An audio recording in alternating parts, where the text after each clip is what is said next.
दोस्तों आज हम करने वाले हैं इंग्लिश के प्रीवियस ईयर पूछे गए मोस्ट इंपॉर्टेंट 20 क्वेश्चंस। ये क्वेश्चन दोस्तों आपके एग्जाम में पिछले साल 8 जून 2023 को पूछे गए थे। तो आप लोग दोस्तों चेक कीजिएगा 20 में से कितने क्वेश्चंस का आंसर सही कर पाए आज के इस टेस्ट में। कमेंट बॉक्स में जरूर बताइएगा। मान लीजिए दोस्तों आप लोग एग्जाम दे रहे हैं, ठीक है, तो आप लोग ये चेक कीजिएगा कि इंग्लिश में आपके 20 में से कितने नंबर आए। चलिए दोस्तों स्टार्ट करते हैं। Select the alternative which best express the meaning of the items और फ्रेज। ये जो आप फ्रेज देख रहे हैं लुक डाउन अपॉन, इसका कौन सा अल्टरनेटिव है जो मतलब कि वेस्ट तरीके से इसका मीनिंग एक्सप्रेस करता है, ये आपको बताना है, अर्थ देता है। तो देखो गाइस, लुक डाउन अपॉन का मतलब होता है किसी को नीचा दिखाना, उनका अनादर करना।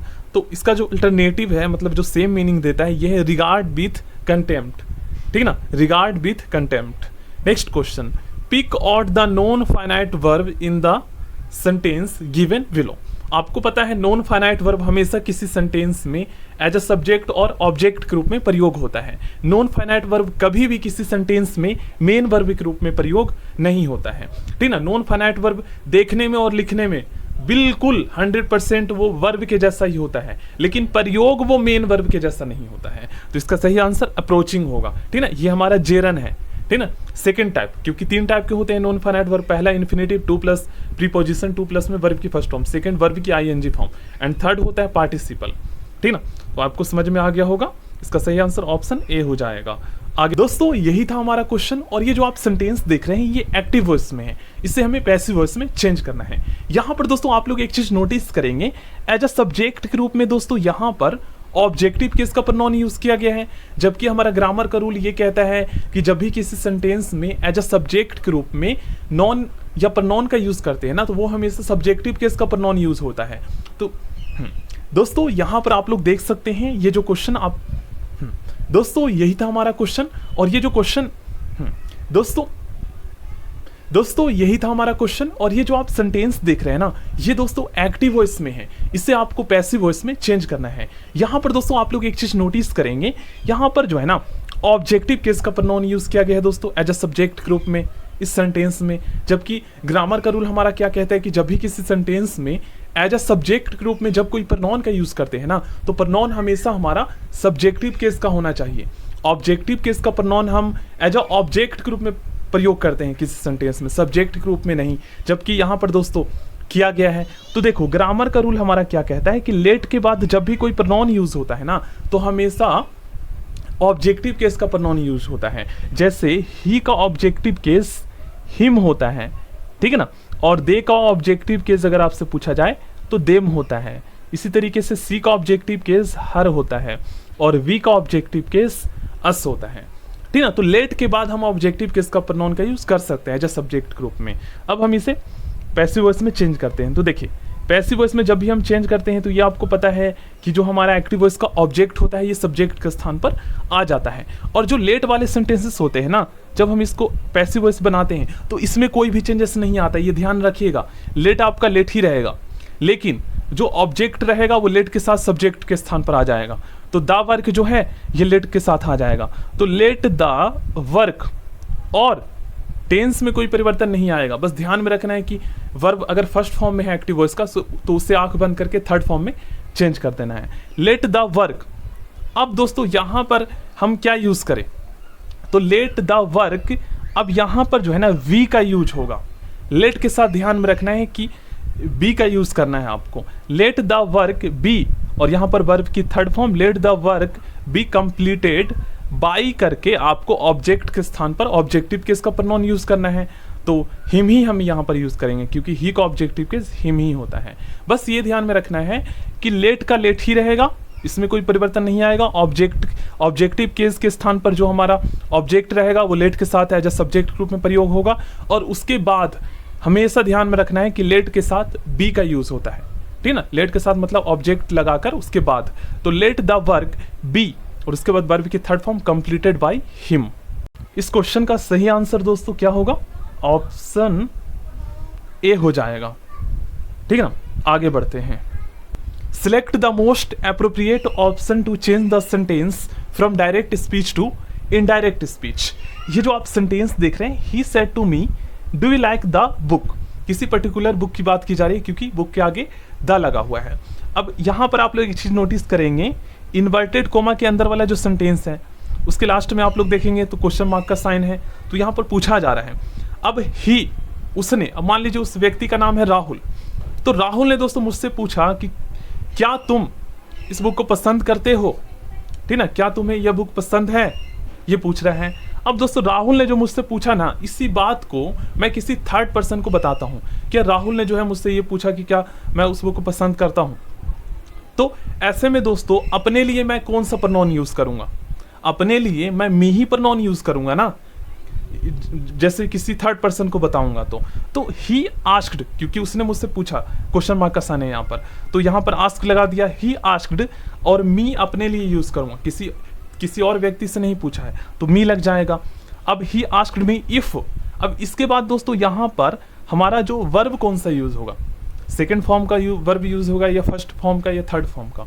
तो टेंस कैसे चेंज होता है ये मैं आपको बता देता हूँ। देखिए, इन्वर्टेड कोमा के बाहर वाला जो सेंटेंस होता है ना, इसे हम रिपोर्टिंग स्पीच कहते हैं, और इसी के अकॉर्डिंग हमारा टेंस चेंज होता है, किसका, रिपोर्टेड स्पीच का, जो इन्वर्टेड कोमा के अंदर होता है। देखिए हमारा रूल क्या कहता है दोस्तों, कि अगर रिपोर्टिंग स्पीच जो इन्वर्टेड कोमा के बाहर है ये पास्ट इंडेफिनिट में है, तो आपका जो रिपोर्टेड स्पीच है ना, मान लीजिए ये प्रेजेंट इंडेफिनिट में है, तो ये पास्ट इंडेफिनिट में चेंज हो जाएगा इसके अकॉर्डिंग, ठीक ना। शर्त ये है कि आपका रिपोर्टिंग स्पीच पास्ट में होना चाहिए, जिसको मैंने सर्कल किया है।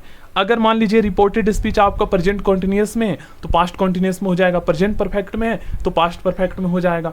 शर्त यह है कि आपका रिपोर्टिंग स्पीच अगर पास्ट इंडेफिनिट में है तभी ये चेंजेस होंगे, ठीक ना। तो यहाँ पर आपको पता चल गया कि हमारा जो वर्ब का जो फॉर्म आएगा वो भी सेकंड फॉर्म आएगा, क्योंकि do you like the book जो है ये प्रेजेंट इंडेफिनिट में है, तो ये चेंज किस में होगा, पास्ट इंडेफिनिट में, टेंस, ठीक ना। तो वर्ब का सेकंड फॉर्म यूज होगा। इस तरीके से आपको पता लगाना है। नेक्स्ट क्वेश्चन जो है आपको अकॉर्डिंग टू का जो है कौन सा मीनिंग जो है वेस्ट एक्सप्रेस कर रहा है, अल्टरनेटिव, ये बताना है। तो इसका जो अल्टरनेटिव होगा ये एज स्टेटेड बाई होगा, ठीक ना, अकॉर्डिंग टू का as stated by. Next question, choose the correct phrase from the given option and make a conditional sentence. बहुत ही आसान क्वेश्चन है। देखिए पहचानने का मैं आपको तरीका बता देता हूँ। देखो गाइस, ये वाला जो आप क्लॉज देख रहे हैं इफ के साथ जो कनेक्ट है, ये सबऑर्डिनेट क्लॉज है। इसमें हमें जो है ना हेल्पिंग वर्ब बताना है कौन सा यूज होगा, ठीक ना। तो ये हमें नहीं पता है, लेकिन उसके साथ जो सेंटेंस कनेक्ट है ना उसमें तो दे रखा है हेल्पिंग वर्ब, तो उसी से हम पता लगा लेंगे, उसका टेंस से ही हम पता लगा लेंगे, क्योंकि कॉम्बिनेशन ऑलरेडी हम पढ़ चुके हैं कंडीशनल सेंटेंस। तो देखिए इसमें विल नोट का यूज किया गया है, तो विल नोट का यूज किया गया है, तो इसका मतलब ये है कि हमारा जो कॉम्बिनेशन है यह फ्यूचर और प्रेजेंट इंडेफिनिट का है, ठीक है, सिंपल फ्यूचर और प्रेजेंट इंडेफिनिट का है हमारा कॉम्बिनेशन। तो यहाँ पर विल यूज किया गया है, तो यहाँ पर हमारा प्रेजेंट का हेल्पिंग वर्ब या मेन वर्ब यूज होगा, ठीक ना। अगर यहाँ पर विल के स्थान पर वुड यूज होता तो फिर यहाँ पर हमारा पास्ट का कोई सेकंड फॉर्म यूज होता, पास्ट का वर्ब, ये होता है हमारा रूल, ठीक ना। तो यहाँ पर कौन सा यूज होगा देख लेते हैं। He will not be slim if dash stop eating so much junk food, जो नहीं हो सकता उसको हटा देते हैं। ऑप्शन ए नहीं होगा, ठीक ना, कॉम्बिनेशन के अकॉर्डिंग, और ना ही डी होगा। उसके बाद ही, और देखो ही के बाद आपको पता है हमेशा डज का यूज होता है, क्योंकि ही थर्ड पर्सन का सिंगुलर सब्जेक्ट होता है, और सिंगुलर सब्जेक्ट के साथ हम हमेशा सिंगुलर हेल्पिंग वर्ब यूज करते हैं। और डू जो है ना ये प्लूरल हेल्पिंग वर्ब है। मैंने आपको बताया ना कि वर्ब में एस या ईएस लगाकर उसे हम सिंगुलर बनाते हैं, तो ही हमारा थर्ड पर्सन का सिंगुलर सब्जेक्ट है, तो इसके साथ सिंगुलर हेल्पिंग वर्ब आएगा। और डू पहले से प्लूरल था तो ईएस लगाकर इसको हमने सिंगुलर बना दिया, तो इसके साथ सी सही आंसर होगा। नेक्स्ट दोस्तों, नेक्स्ट क्वेश्चन में डायरेक्ट स्पीच को इनडायरेक्ट स्पीच में चेंज करना है। Rita said I had a headache yesterday. मान लीजिए दोस्तों आप और रीता दो फ्रेंड है, साथ में आप लोग स्कूल जाते हैं। एक दिन रीता जो है स्कूल नहीं जाती है, ऐसे में टीचर्स आपसे कहते हैं कि जाइए आप पता लगाइए रीता स्कूल क्यों नहीं आई है। आप जाकर पता लगाते हैं तो रीता आपसे पता है क्या कहती है, I had a headache yesterday, ठीक ना। अब दोस्तों रीता ने जो है ना अपने लिए जो है आई प्रोनाउन का यूज किया है कि मुझे कल हेडेक था इसलिए मैं स्कूल कल नहीं जा पाई। अब रीता की बात को जो है ना आप टीचर से जाकर बताते हैं, तो ऐसे में रीता ने जो अपने लिए आई प्रोनाउन का यूज किया है, तो उसके स्थान पर आप कौन सा प्रोनाउन यूज करेंगे, सेकंड पर्सन का करेंगे या थर्ड पर्सन का।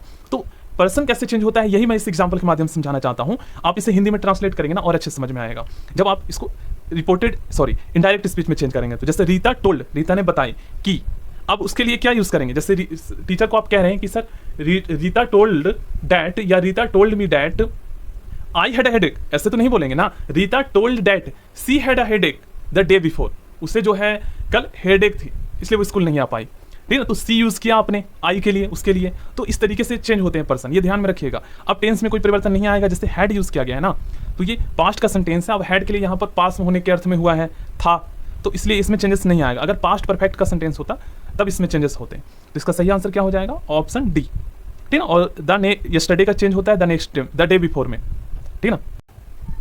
दोस्तों नेक्स्ट क्वेश्चन कंजक्शन टॉपिक से पूछा गया है। आपको बताना है इनमें से कौन सा कंजक्शन यहाँ पर यूज होगा। पहले मैं आपको इसका हिंदी मीनिंग बता देता हूँ। ऑल दो एंड हाउएवर, इनका यूज दोस्तों फिर भी, हालांकि, तथापि के अर्थ में यूज होता है। इन स्पाइट ऑफ का यूज जो है के बावजूद के अर्थ में होता है, और फर्दर मोर का यूज भी के अर्थ में होता है, ठीक है ना, के अतिरिक्त के अर्थ में होता है, साथ ही साथ के अर्थ में होता है, ठीक है ना, एज वेल एज के अर्थ में होता है फर्दर मोर का यूज। तो देखते हैं यहाँ पर, पहले हम इसे हिंदी में ट्रांसलेट कर लेते हैं। जैसे I will not invite Ravi to the study group discussion because he talks too much.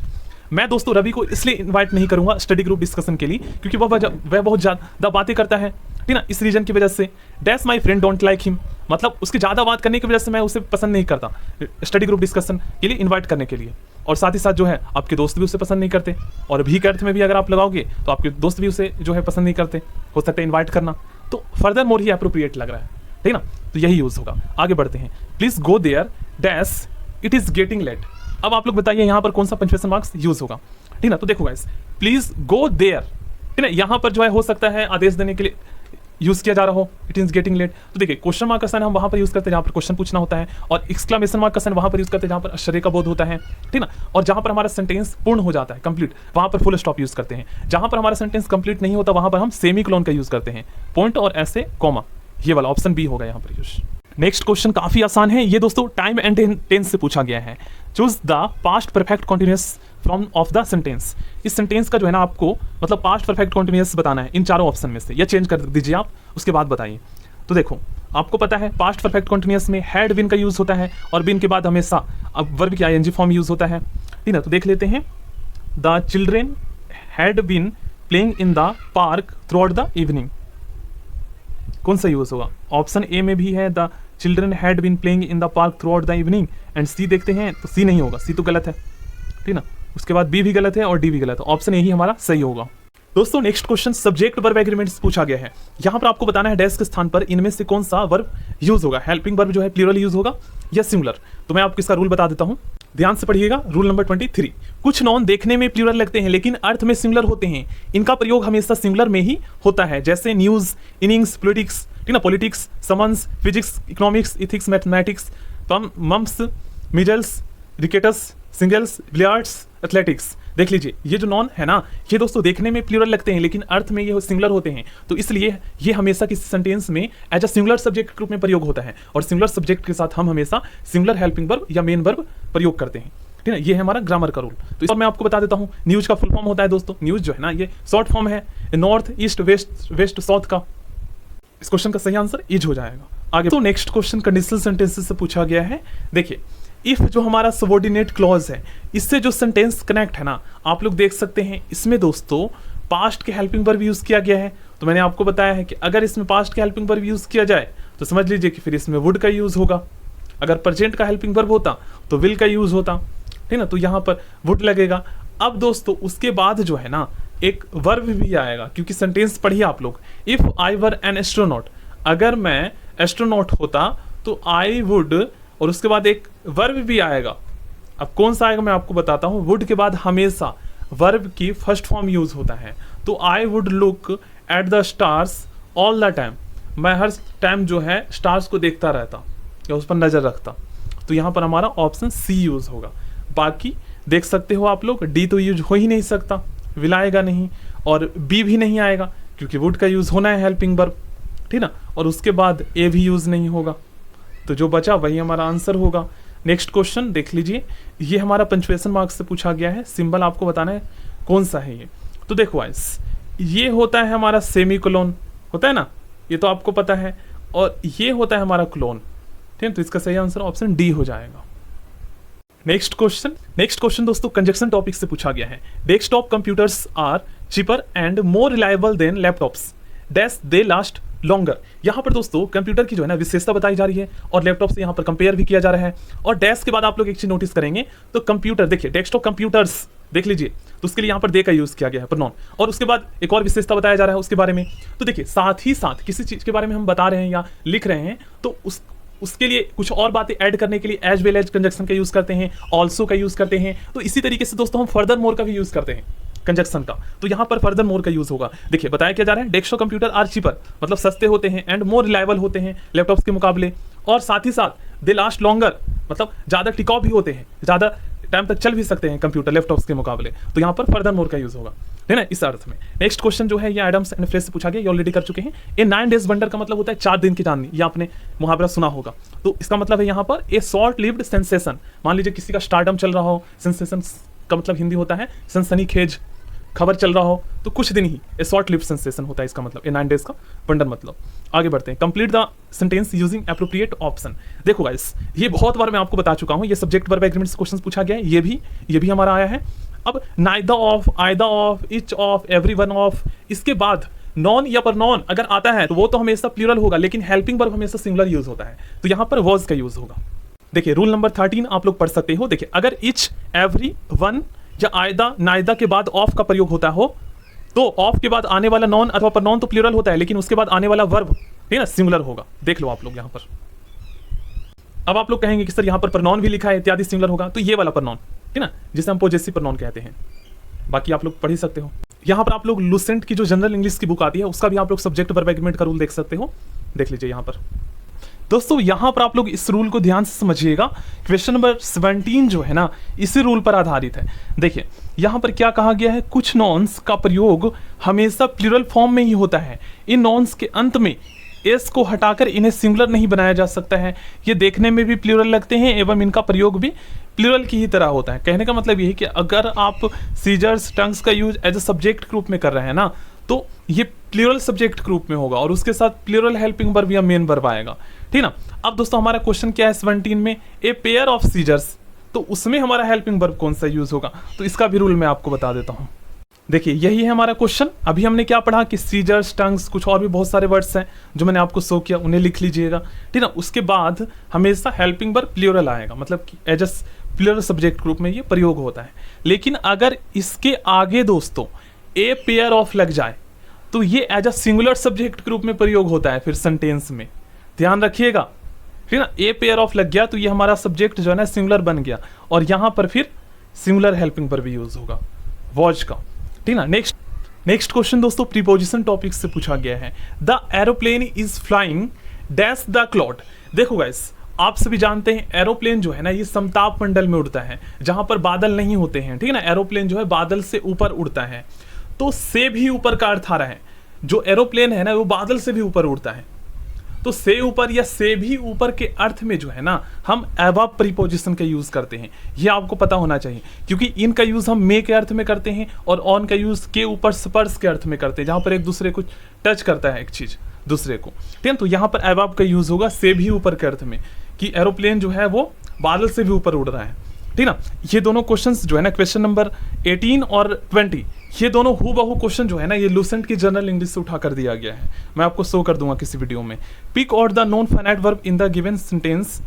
इस सेंटेंस में पिक आउट आपको पता लगाना है कौन सा नॉन फाइनाइट वर्ब है। तो देखो टू रीड जो है ना ये एज ऑब्जेक्ट के रूप में प्रयोग किया गया है और ये हमारा कौन सा टाइप है नॉन फाइनाइट वर्ब का, तो ये दोस्तों हमारा इन्फिनेटिव है, ठीक है। 2 प्लस में वर्ब की फर्स्ट फॉर्म और ये एज ऑब्जेक्ट के रूप में प्रयोग किया गया है, तो पता लग गया हमें कि ये हमारा नॉन फाइनाइट वर्ब है। ऑप्शन ए इसका सही आंसर होगा। Fill up the blank with the correct option. अब इस सेंटेंस में कुछ स्टूडेंट कंफ्यूज होंगे। देखिए यहाँ पर मैं आपको बताता हूँ, the plane is flying dash the town. कहने का मतलब ये है कि टॉन से ऊपर उड़ रहा है, से भी ऊपर का अर्थ नहीं आ रहा है, तो इसलिए हम अबव का यूज नहीं करेंगे। यहाँ पर कोई कंपेयर नहीं हो रहा है कि से भी ऊपर के अर्थ में, ओनली के ऊपर का अर्थ आ रहा है, तो के ऊपर के अर्थ में हम ओवर प्रीपोजिशन का यूज करते हैं, ठीक है। जैसे मान लीजिए पंखा जो है आपके ऊपर जो है घूम रहा है, तो ओवर का यूज आप लोग करेंगे, ठीक है। आई होप आप लोग समझे होंगे।